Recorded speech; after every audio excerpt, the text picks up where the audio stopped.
Majelis Hakim Pengadilan Negeri Jakarta Barat memvonis John Refra K alias John K hukuman 15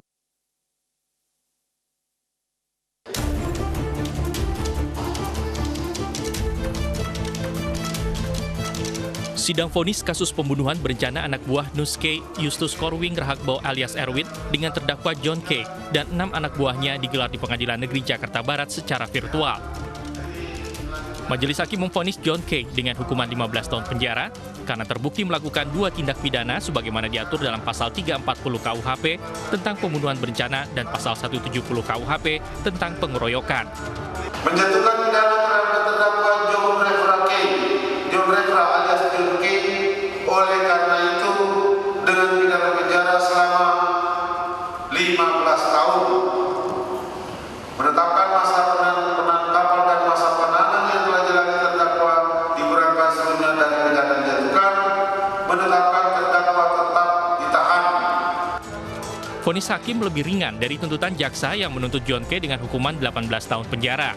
Kuasa hukum John K mengaku kecewa dengan vonis hakim dan akan mengajukan banding. Kami sangat sedih dan kami juga tidak tahu apa yang harus kami bicarakan lagi. Tapi untuk ke depan upaya hukum apa, kami harus nanya sama Bung dan klien yang lain. Intinya kita masih ada upaya hukum dan ini belum keputusan berkekuatan hukum tetap. Kita masih bisa banding sampai PK. Dalam sidang ini, hakim juga memvonis 6 anak buah John K, yaitu pengacara John K, Daniel Hendrik Farfar 15 tahun penjara, Bukon Koko Bukubun 14 tahun penjara, Yeremias Farfar Hukubun, Hendra Yanto, Boni Haswerus, dan Samuel Teko 13 tahun penjara. Kasus penyerangan kelompok John K terhadap kelompok Agrapinus Rumato alias Dus K terjadi pada Juni 2020 lalu. Lokasi penyerangan pertama di daerah Duri Kosambi, Cengkareng, Jakarta Barat. Lokasi kedua di kediaman Nus K di Green Lake City, Cipondo, Tangerang. Dari Jakarta, Miftahul Gani, iNews melaporkan. Komisi Pemberantasan Korupsi menetapkan 2 tersangka baru dalam perkara dugaan korupsi pembayaran Komisi Kegiatan Fiktif Agen PT Asuransi Jasa Indonesia atau Jasindo dalam penutupan asuransi oil dan gas pada BP Migas KKKS. KPK menetapkan 2 tersangka baru dalam perkara dugaan korupsi pembayaran Komisi Kegiatan Fiktif Agen PT Asuransi Jasa Indonesia atau Jasindo. Kedua tersangka yakni Direktur Keuangan dan Investasi PT Asuransi Jasa Indonesia periode 2008-2016 Soliha dan pemilik PT Ayudhya Multi Sarana Ki Agus Emil Fahmi Kornain. Tersangka Soliha saat ini sedang sakit sehingga tidak bisa dihadirkan.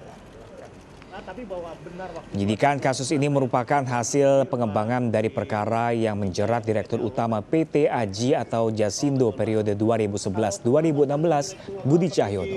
Garuda, Pak Prasetyo gimana Pak?